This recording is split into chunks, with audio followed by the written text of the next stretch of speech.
បាទសួស្តីដល់អ្នកគ្នាអញ្ចឹង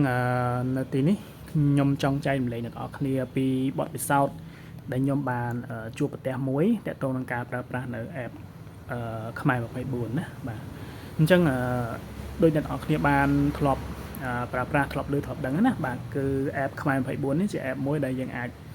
ប្រើប្រាស់ដើម្បីលក់ផលិតផលរបស់យើងដូចជាយើងផុសលក់យើងអាចស្វែងរកទំនិញណាយើងចង់ទិញនៅលើអនឡាញបានអញ្ចឹងណាបាទអញ្ចឹងនៅទីនេះខ្ញុំចង់ចែករំលែកដល់អ្នកគ្នាពីបទពិសោធន៍មួយបាទដោយសារថ្មីនេះខ្ញុំចាប់អារម្មណ៍មើលនៅពេលដែលខ្ញុំផុសលក់ផលិតផលណាមួយខ្ញុំតែងតែសង្កេតឃើញមាន user ជាច្រើនឆាតមកខ្ញុំបាទហើយការឆាតនោះគឺដដែលខ្ញុំបើកឧទាហរណ៍ដល់អ្នកគ្នាមើលដូច user មួយនេះអញ្ចឹងបាទអញ្ចឹងពេលខ្ញុំផុសលក់ផលិតផលនឹងមួយស្រាប់តែមាន user មួយហ្នឹងឆាតមកខ្ញុំរបៀបហ្នឹងណានេះបាទអ្នកនរគ្នាអាចមើលបានគេដាក់ថា hello are you still selling write to me in telegram I want to buy ហើយគេដាក់ឈ្មោះគេហើយគេដាក់លេខទូរស័ព្ទរបស់គេបាទជាខ្ញុំបើកឧទាហរណ៍អ្នកនរគ្នាមើលមួយទៀតនេះបាញ់ណាបាទ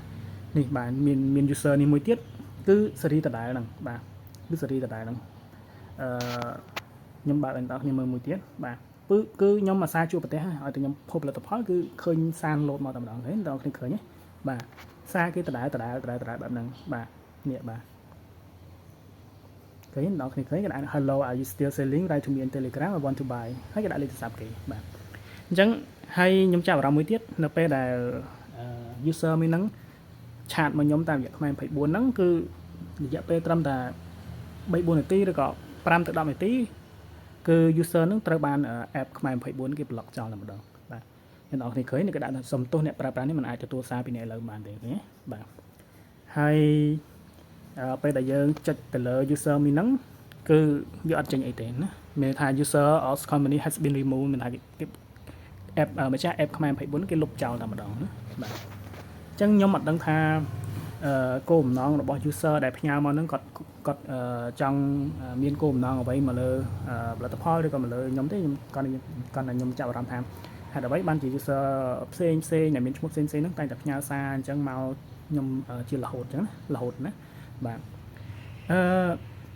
ហើយមានពេលមួយពេលដំបូងខ្ញុំមិនបានជាចាប់អារម្មណ៍ខ្លាំងខ្ញុំគិតថា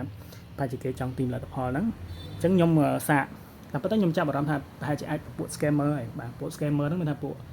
ដែលធ្វើការបោកបញ្ឆោតទៅតាមលើអនឡាញអង់គ្លេសហៅ scammer បាទ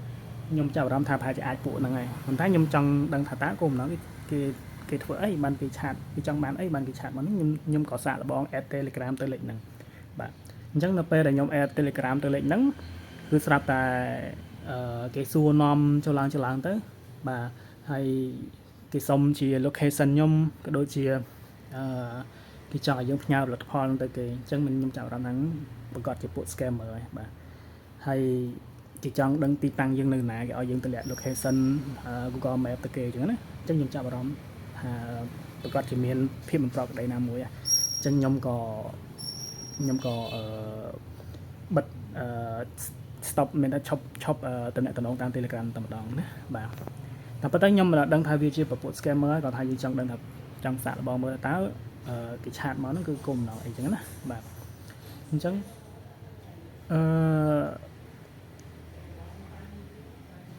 បើសិនបើអ្នកនរគ្នាប្រើប្រាស់នៅ app ខ្មែរ24អ្នកនរគ្នាគួរចាប់អារម្មណ៍ណាបាទបើសិនបើទទួលបានសារដូចដែលខ្ញុំបង្ហាញនេះអ្នកនរគ្នាគួរតែនិយាយរួមទៅមិនខ្វល់ទេយើងទុកចោលហ្នឹងទៅមិនកុំឲ្យចូលមើលអីណាបាទបទពិសោធន៍ខ្ញុំរយៈកាលកន្លងមកគឺច្រើនមែនទែនគឺសាររបៀបហ្នឹងគឺផ្ញើខ្ញុំស្ទើរតែរាល់ថ្ងៃខ្ញុំបើកចូលមើលក្នុងឆាតក្នុងខ្មែរ24 user account របស់ខ្ញុំហ្នឹងគឺតែងតែឃើញមានឆាតសេរីអញ្ចឹងឆាតមករាល់តែថ្ងៃតែម្ដងណាបាទអូខេអញ្ចឹងនៅក្នុងវីដេអូនេះខ្ញុំអត់មានអីច្រើនទេគ្រាន់តែចង់ចេញជាចែករំលែកនៅបទពិសោធន៍ដែលខ្ញុំបានជួបជាមួយនឹងពួក scammer ឬក៏ពួកបោកបញ្ឆោតតាមអនឡាញហ្នឹងនៅក្នុងខ្មែរ24អញ្ចឹងបើសិនបើអ្នកទាំងអស់គ្នាដែលប្រើ app ខ្មែរ24បើជួបករណីដូចខ្ញុំអីកុំទៅប៉ះពាល់ណាបើយើងទុកវាចោលទៅបាទទុកវាចោលទៅវាមិនល្អទេប្រកាសជាពួក scammer ហ្នឹងហើយដែលអ្នកធ្វើមកណាបាទអញ្ចឹងនៅក្នុងវីដេអូនេះខ្ញុំអត់មានអីច្រើនទេខ្ញុំក៏ចង់ចែករំលែកបទពិសោធន៍ប៉ុណ្ណឹងសង្ឃឹមអ្នកទាំងអស់គ្នាទទួលបាននៅអ្វីដែលខ្ញុំបានចែករំលែក ហើយនៅក្នុងវីដេអូនេះខ្ញុំសូមអរគុណប៉ុណ្ណឹងបាទសូមជម្រាបលា